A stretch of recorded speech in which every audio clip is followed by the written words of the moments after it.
I am Grady Colleen in the CapeCod.com News Center, and welcome to Sunday Journal. I'm joined today by a special guest from Big Brothers Big Sisters of the Cape and Islands. Do you mind introducing yourself for our listeners? Yeah, thank you, Grady. J.R. Mell, I'm the regional director with Big Brothers Big Sisters of Cape Cod and the Islands. All right, awesome. Thank you again for being able to join me in studio for this conversation today. Oh, I'm excited to be here. It's been actually, as I noted earlier, a few years since I've been back in the booth. So not that we haven't talked, just in person. It's been great to see you. COVID did kind of change a little bit of the ways that we do stuff. It's been a lot of over the phone for the most part, but it's great to have you in now. So we had a lot of conversation topics I wanted to touch on today. Generally, just how things are going, 2023 year in review, but I also wanted to use you as the mouthpiece for kind of like how kids are doing in a post-COVID world, especially with mental health and a focus on behavioral health as of late. But before we dive into that, I just wanted to ask, can you tell us a little bit more about what the organization does and give us a 2023 year in review? Absolutely. So Big Brothers Big Sisters, we're a one-to-one youth mentoring agency. So we match up adults in the community who are looking for a volunteer opportunity working with youth with a kid who could benefit from having that additional one-to-one support. One of the things I like to dispel in saying what we do is there's this common misconception with Big Brothers Big Sisters that we match up a volunteer and a kid, we've screened everybody, and we send them off and say, have fun. We hope your life is great. Send us a picture every now and then. One of the things that we really like to tell people about is our support that we offer to every single person who's in our program. So as we say, yes, it's a one-to-one mentoring agency, but you're never alone in that mentoring friendship. You always have the support of our agency. And I think that's one of the things we're amplifying as we go into 2024 is the support that we offer. But before I jump into 2024, I'd love to tell you a little bit about 2023, if that's okay. I also wanted to touch on with this, one of the other reasons that we're having this conversation is because you're going to be highlighting more for Bigs as well at the end of the month, a special event, which we will touch on as well. But yeah, 2023, how do things go? Yeah, so 2023 was the first year of our new strategic plan titled Commitment 1000.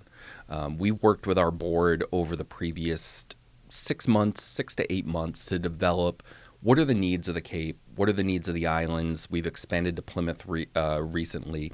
What are the needs for youth, and how can Big Brothers Big Sisters address them? And through this process, through engaging with countless stakeholders in our community, we developed this plan entitled Commitment 1000, which is our commitment to our communities to serve 1,000 kids with a mentor by 2028. And so, as I'm sure you can imagine, that comes at no small feat and no small investment.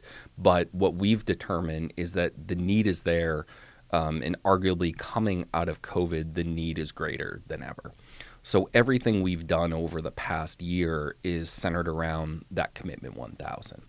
And within that, that's growing our staffing model, increasing our fundraising reach. And I just want to shout out our fundraising team on the Cape, led by Krista Danilowitz. They've done a phenomenal job over the summer to lay the foundation for our next 5 years of growth. And so as we, wrapped up 2023, we had an amazing fundraising summer. Every fundraiser we had exceeded its goal, which amazing thanks to our community. We matched just under 100 kids with new kids with a big brother or big sister, ending the fiscal year with 97 new kids finding a big and over 300 already having a big in our footprint, which was no small feat.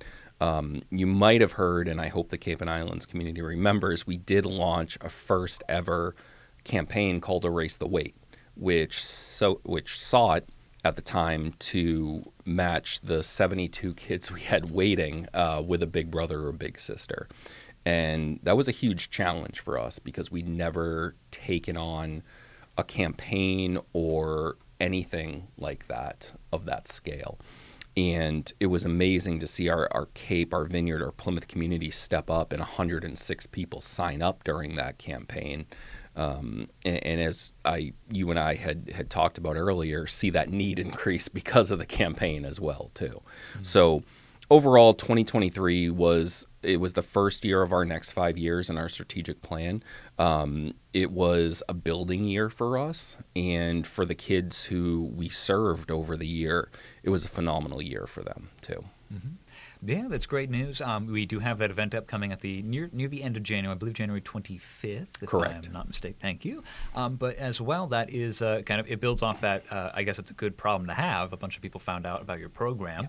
You have erased the wait for a bunch of these kids, and now you have a whole bunch more that are also now in need. Yes. So it's good. It's unfortunate. But can you tell us more about this event upcoming at the end of the month for getting more mentors? Absolutely. So January 25th, right in the after work slot, 5:30 to 8, we'll be at Cape Cod Beer again for our now 6th annual celebration of mentoring. So this is an opportunity for us to, one, celebrate our over 300 bigs who are doing the life-changing volunteer work for the kids that they're paired with, but also to reach out to the community and say, hey, come and join us. For Big Brothers Big Sisters, we're not a four-wall program. We're not a YMCA or a Boys and Girls Club. So people have kind of a challenge envisioning what it is that we do. And so we invite people to come in, have some food, grab a drink, meet some of our current bigs and some of our supporters, and see if this mentoring opportunity and volunteer opportunity is the right one for them. We do have some amazing raffle prizes, I will say, this time around, just as that little bit more of enticement. To get people in the door. Have some great Celtics tickets, some local restaurants who have stepped up, a few hotels with some one-night stays and a dinner package. So it's really, when you think of Cape Cod in January, and it's dark at 4 o'clock and you're trying to find something to do, it's a great way to come out, meet our agency, meet the people who are involved with it, and celebrate our nearly 300 mentors that we currently have as volunteers. Mm-hmm. Now, so much of your work is in location, like you're not in a concrete location. It's not like you have a child care providing facility or something like that. So is it really, that's like the major hurdle? It's just like trying to describe to people like what do you do on a day-to-day basis? So when you think of most youth serving agencies, you think of, or at least for myself and most of the people we've talked to in the research, is that they think of a place, right? So when you think of childcare, or if you think of a program that supports children, it usually surrounds athletics, a building, or something like that. Yes, you can absolutely come to our building on Main Street in Hyannis. However, you're going to find our staff because our work is done out in the community from our volunteers. And so there's a lot of conceptualizing that has to happen when you say Big Brothers, Big Sisters. And when you think of mentoring, and we talk about mentoring, it's a heavy word for a lot of people. And they're like, oh, I'm making this massive commitment in this kid who has these needs. And when you look at our kids and you look at the kids who are referred to our program, the number one biggest thing that they need is just your presence. And it's not the activities that you do. It's not tutoring or academic support. It's literally, for the 2 times a month we ask you to see that kid, showing up. Or if something comes up in your life, communicating and saying, hey, instead of Wednesday, can we do Friday instead? So I think for us, like, breaking down those barriers and helping people to conceptualize what mentoring is all about is really part of this event too. Mm-hmm. Now to I'm using my statistics background here to kind of examine a bit more, so I'm going to talk directly to the audience when I say that Barnstable County is one of the oldest demographics in the United States. A lot of retirees who maybe they have some extra time. Do you think that there's a kind of an opportunity on the Cape and Islands region because of that demographic? 100%. And I will say that one of the biggest barriers we have is when people think of Big Brothers, Big Sisters, they automatically think, especially in our demographic, I'm too old for that. The average age of our bigs, to your statistics background, is 52.5 years old. Mm-hmm. So of our 300 volunteers, that's right in that middle of people who are our volunteers.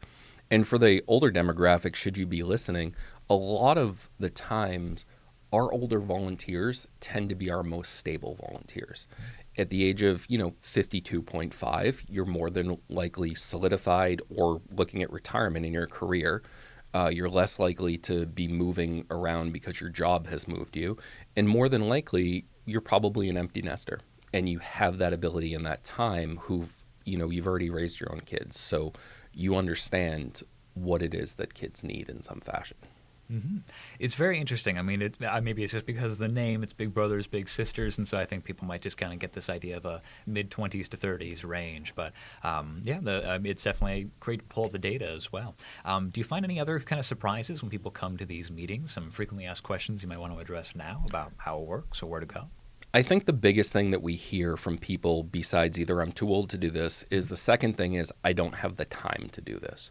Our program is super flexible, and we have the ability for you to either be a mentor in some of our high need schools, which only requires you to do a lunch break for an hour at Hyannis, Yarmouth, Bourne, Plymouth, those areas, or our traditional program that everybody thinks of, which we ask for 2 times a month for a few hours each time. And it's simple. What we're trying to do in our program is build your friendship off of those simple everyday things. So I equate, my own match experience with my little Josh, who's now in his 20s, and no longer formally with the program. Time comes for us all, I'm afraid, JR. It does. But when they did our exit interview, I was matched with him for over 10 years in the program. His favorite thing that we did was to go to Falmouth Harbor, get an ice cream at Dairy Queen, and pick out boats neither of us could afford and make up a story about them. And so I kind of joked, I was like, of all the things we did for 10 years, that's your favorite. But that was the key to our program, are those simple everyday activities that just don't cost a lot and are just about you and the relationship with that child. Mm-hmm. Now, as why, just spitballing essentially, but with maybe the older demographic might even know more about the Cape and Islands region and know some of the cool places to go or some experiences they can share. Absolutely. And I think mentoring is also a two-way street, right? So if you've recently retired here, and we're seeing this a lot on the Lower Cape, you're making your second home your primary residence, your little can show you some of the places on Cape you might not know about either. That would be very fun. I would love to, maybe at some point we can talk to somebody who might know like all those surprises that my little showed me. That is fascinating. So we're going into 2024. It's the beginning of January, and I'm going to blink and 2024 is going to be over just like 2023. But in the meantime, what are some of the major things that you're hoping to accomplish this year? Some major stuff on the docket? Absolutely. So this year we're in year 2 of Commitment 1000. Our goal is to match 140 new kids with a big brother or big sister. We need a significant number of volunteers in order to make that number happen. In addition, one of our biggest initiatives is expanding our service back to the island of Nantucket. So our program's been closed on Nantucket since 2010. And we've been working behind the scenes to reopen our programming, and we'll actually be launching our reopened program in 2024 on Nantucket. Wow, that's very interesting. We're going to have to get you back in when we get closer to that date. Absolutely. So do you have a concrete location already cited there as well? Yeah, so for us, it's not really about the location. It's more about who can we engage in the community, who can we retain as staff persons to help us execute our mission. And the bigger thing is what program models can we implement on Nantucket that will resonate, one, with the community, and 2, meet a need. Because as you can imagine, each of our regions that we serve within the Cape and Islands is substantially different from each other. And so we've solidified 2 different program models that I'd be happy to come and talk more about at another time that we'll be implementing on Nantucket that I'm really excited about. Sure. I mean, actually, I do have questions about, like, what do you mean by a program model? Is that just like the resources you're providing to the mentors, or what do you mean by that? So it's about the structure of the actual program, right? So because Nantucket, and we see this on the Vineyard too, has a smaller year-round population than, say, the Cape, we know we'll be able to recruit a lower number of mentors that'll be able to make that 1-year commitment for the kids that we serve. So when we're looking through that, we don't want a wait list that could be up to 3 to 4 years before a kid can find a big, or before that kid ages off of our wait list too, because we do match in a specific window of age 7 to 13, 14 in there. And so what we're looking at is, what are the mentoring programs that are out there, because we do believe in a one-to-one model that could utilize a different source of volunteer, but would still have the same outcomes we're looking for kids. And so one of the programs that we're looking at is a near-peer mentoring model that's heavily facilitated by a Big Brothers Big Sisters staff member that would match up high school students with elementary school students and guide them into their middle school years. And in that model, we found one program throughout the entire U.S. that has the outcomes we're looking for, that we're looking to bring to the East Coast and primarily launch on Nantucket. That is fascinating. I definitely would like to dive into that, Absolutely. especially with the I can't help myself. Let's talk a little bit about it now. The high school students, is there like a concern there, or does it end up being the opposite, where they also are learning from the program themselves? That's exactly the key to this program. In the majority of near-peer mentoring models that utilize high school students, what you find is they try to go after like the upper echelon, the top of the class kids to be mentors. The reality in that is that those kids are usually overscheduled. They're involved in 8 million activities, and they're trying to find time just to do this. In the program model we're looking to implement, we can take any high school student who wants to make a difference. And it actually benefits the high school kids who are those middle of the road, could go either way, might be underperforming in terms of not only outcomes for that elementary school child that they're mentoring, but they're getting mentoring from the Big Brothers Big Sisters staff members who are on site and running the program when it's happening. And so you have pretty much this circle of connection that not only benefits the little who's being served, but it benefits that mentor and the entire school community, because as a whole, that community is now more connected across the grades. And if we execute the program right, we're actually strengthening the school itself by stipending specific teachers or guidance counselors to run this program. So you think of a high-cost area like Nantucket or Martha's Vineyard, and you're able to now retain more staff because Big Brothers Big Sisters is able to pay them in addition to what they're doing, so they're able to live in a high-cost area, and we're able to execute our mission as well. Mm-hmm. It's fascinating how you're working in all the different facets of the local community. So I also wanted to talk the generalities of how the kids are doing. Yeah. Essentially, with we're putting the height of the COVID-19 pandemic behind us. We still are experiencing surges, so I hesitate to say it's over. I'd probably have scientists knocking on my door if I were to do so. But it is it's a whole new world essentially for the kids. What is some of the conversations that you've been having over 2023 into 2024 with maybe the different age brackets? Are the 7-year-olds facing different challenges than the 14-year-olds? What are some of the biggest issues you've been seeing? So there's a lot within that question, and I'm going to do my best to answer it without taking up this whole segment.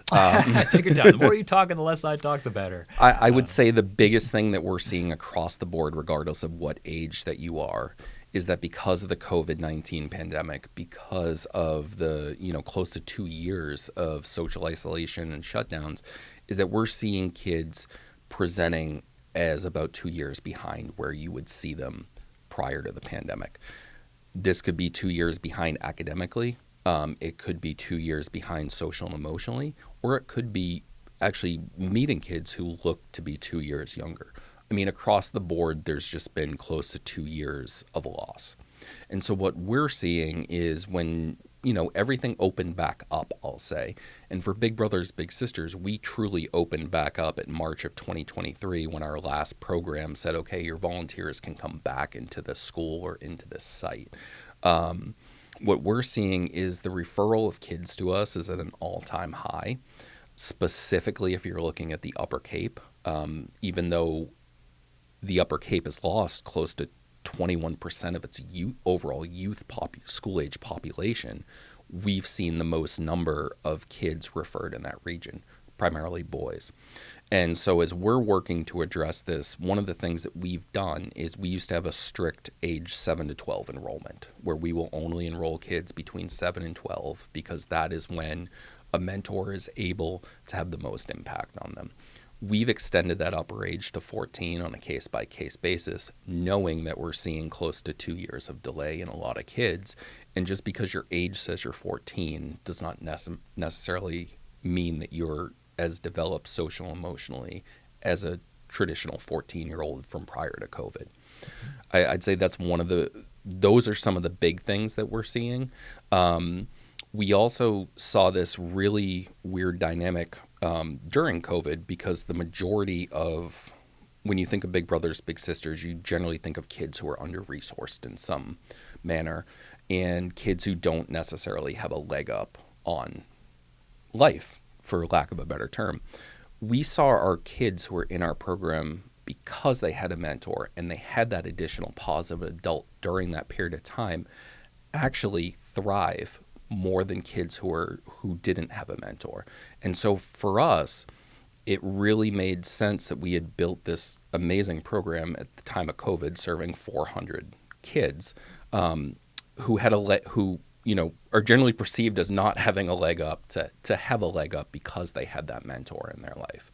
Now, we couldn't really account for what was going to happen post-COVID with, home sales, and seeing a lot of our mentors who couldn't, I'll never get this price for my house, I'm going to move somewhere else. There are things we can't account for, which, did cause some of our service numbers to drop a little bit, like pretty much everybody, unless you were in healthcare. But we're on the path to build back. And I think as we continue to see these referrals for kids come into our program that are still continue to be at an all-time high, we're doing everything within our power to meet the need that's out there, especially as it relates to the number of boys who are referred to our program. Mm-hmm. Can I ask a little bit more about why it is boys seem to be having the most challenges when it comes to getting mentors? Is it just the matching, or is it just something's in the culture? Or I think it's a cultural thing, to be perfectly honest. I think when you think of people who willingly volunteer for youth agencies, it tends to be a female volunteer. And I equate this to my brief stint in public education when I worked in the school system in the elementary school. There were 72 employees. 2 of them were male. I was one of them. So there's just a cultural thing when it relates to kids.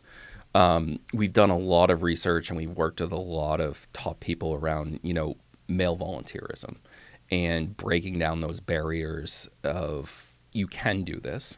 And I think I can even speak from my own personal experience when someone had encouraged me well before I worked for the agency to become a volunteer. I was like, I have nothing to offer a kid. Like, I'm just out of college. Like, what are they gonna get out of me? And it all goes back to your presence is what is needed those 2 times a month, and it doesn't matter the activity that you're doing. Just be there. Mm-hmm. That is very interesting to hear, and it's also unfortunate in terms of the domino effect that comes through. Do you think that we're in a better off place in terms of at least attention being put on behavioral health and mental health following COVID? I don't know if we are executing it on it well, but what are your thoughts in that regard? I think the attention is definitely there. I think there's been a lot of stigma that's been broken down around mental health, and I think that's a good thing, to be perfectly honest. What I don't think we're there on are meeting the needs. Now that we've identified it, and people aren't necessarily as afraid to seek help for it, and parents aren't afraid to seek help for their children because of it, there's not the resources that are there to back up what is needed. And I think, there's an agency that's doing a lot of great things right now as it relates to youth mental health. Like NAMI is one of the leading ones that we partner with, especially as it relates to their youth mental health initiative. But I think there's just so much more that needs to be done out there, and there needs to be more access and lower waiting lists for kids to get in for treatment. Mm-hmm. Is that something in the works essentially for you guys as well? Is this at least keeping a resource list of who to refer to? So that's one of our biggest things that we do is we are a resource for people who we might not be able to serve. If a kid's needs are too significant where they won't find success in our program, we do have a referral network that we can refer out to. A lot of times there is a wait for different services, but at least we know where to point people, and some resources there. That is always good to hear, the network that you can catch people in the net. It is very interesting. I know we bring this back on Sunday Journal a lot. We talk a lot about the affordable housing crisis, and it's interesting to hear you bring that up as part of a direct impact on assistance for Cape Cod's children. Absolutely. So do you mind just talking a little bit more about like the problems you hear from mentors when it comes to being a part of the program? Yeah, so I think we could I don't think there's an agency on Cape Cod or the islands that affordable housing doesn't impact, or just housing in general doesn't impact. One of the biggest reasons that we started serving Plymouth was actually because of the number of not only littles and their families who would lose housing and move to that region, because at the time it was slightly more affordable than the Cape.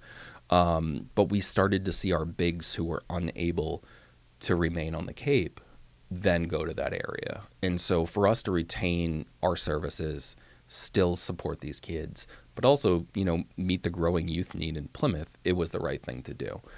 What we've seen a lot are matches who are closing and moving off the Cape because of affordable housing.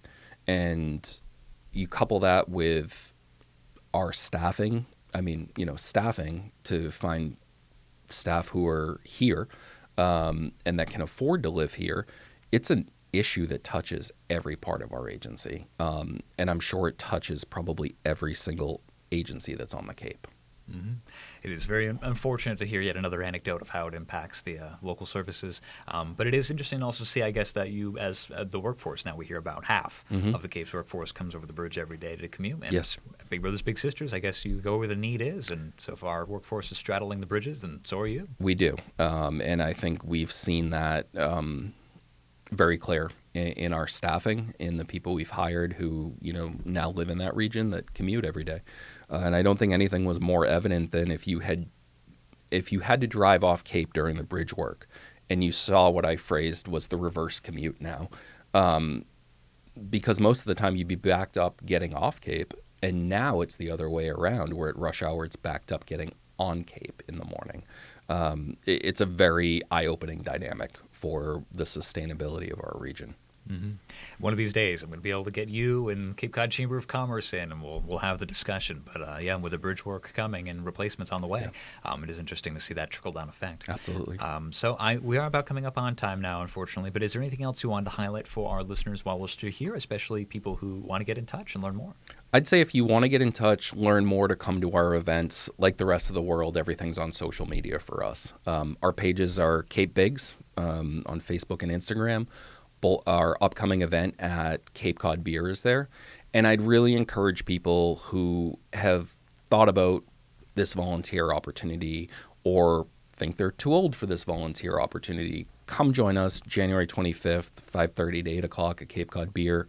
It's a great night out. You can meet some of our bigs. You can meet our staff. And have some food on us and see if it's the right opportunity for you. All right. Oh, before I forget, do you need to register for that event, or can you just show up? We prefer you register because we did reach fire capacity one time at Cape Cod Beer, and so we're trying not to do that. But our registration is right on our Facebook page. It's an Eventbrite link that people can click right on to register. We will also, for our listeners out there, we will also have that link in the description of this segment on CapeCod.com. People want to listen online and just go, it'll just be right there in the description. So JR, thank you again so much for joining me for this conversation. I really appreciate it. Well, thank you for having me in. I'm Grady Collane, and this has been Sunday Journal.